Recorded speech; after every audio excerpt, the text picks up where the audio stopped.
अब इसके बाद एक सवाल आता है कि किस किस के लिए लाइफ इंश्योरेंस लेना चाहिए। तो लाइफ इंश्योरेंस ना जिस इंसान पे डिपेंडेंट है और जो घर का अर्निंग मेंबर है उसके लिए ही आप लेते हैं। तो अगर आप घर में पैसा कमा रहे हैं और आपके बच्चे हैं, आपकी शादी हो गई है या शादी होने वाली है उसका प्लान है, बच्चे होने वाले हैं उसका प्लान है, तो आपको लाइफ इंश्योरेंस लेनी चाहिए। कई बार मैं कुछ फैमिलीज में देखता हूं कि अपने बच्चे का 8-10 साल का बच्चा है, 4 साल का बच्चा है, उसका लाइफ इंश्योरेंस ले लेते हैं। उसका लाइफ इंश्योरेंस नहीं लेना है क्योंकि फैमिली उस पर फाइनेंशियली डिपेंडेंट नहीं है। लाइफ इंश्योरेंस सिर्फ जिस पे आप फाइनेंशियली डिपेंडेंट हो उसका लेना है। कब लेना है? पहली सैलरी के बाद।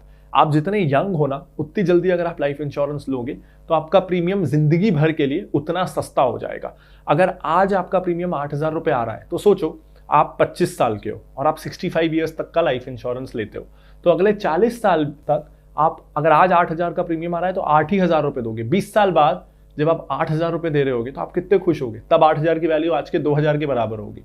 40 साल बाद भी आप 8,000 रुपये दे रहे होगे। तो जितना जल्दी आप इसको लोगे प्रीमियम उतनी जल्दी इसका फिक्स हो जाएगा। कितने साल तक का लेना चाहिए? आजकल कुछ कंपनियां हैं जो 100 ईयर्स का या होल लाइफ का इस तरीके के टर्म इंश्योरेंस देने लगी है। मेरे हिसाब से नहीं लेना चाहिए। मेरे हिसाब से आपको सिर्फ तब तक का लेना चाहिए जब तक आप एक्सपेक्ट करते हो कि आप पे कोई डिपेंडेंट्स नहीं रहेंगे। तो जैसे आपको लगता है कि आप अभी 25 के हो, आप 27-28 में शादी करोगे, 30 साल में पहला बच्चा होगा, 34-35 साल में आपके 2 बच्चे हो जाएंगे, आप अगर 2 बच्चे प्लान कर रहे हो, तो अगर 35 साल में आपके 2 बच्चे हो गए तो बाय द टाइम आप 65 साल के होते हो, 65, आपका छोटा बच्चा भी एटलीस्ट 30 साल का हो जाएगा।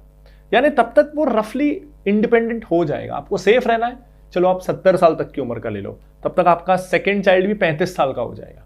तो 70 साल से ऊपर की एज का लाइफ इंश्योरेंस बहुत रेयर केसेस में सेंस बनाएगा। शादी बहुत ही लेट हुई उस केस में आप 75 साल तक का ले लो, लेकिन उसके ऊपर का लाइफ इंश्योरेंस नहीं लेना चाहिए क्योंकि इंश्योरेंस कंपनी को भी पता है कि उसके बाद, उस एज के बाद डेथ का रिस्क बहुत ज्यादा बढ़ता है।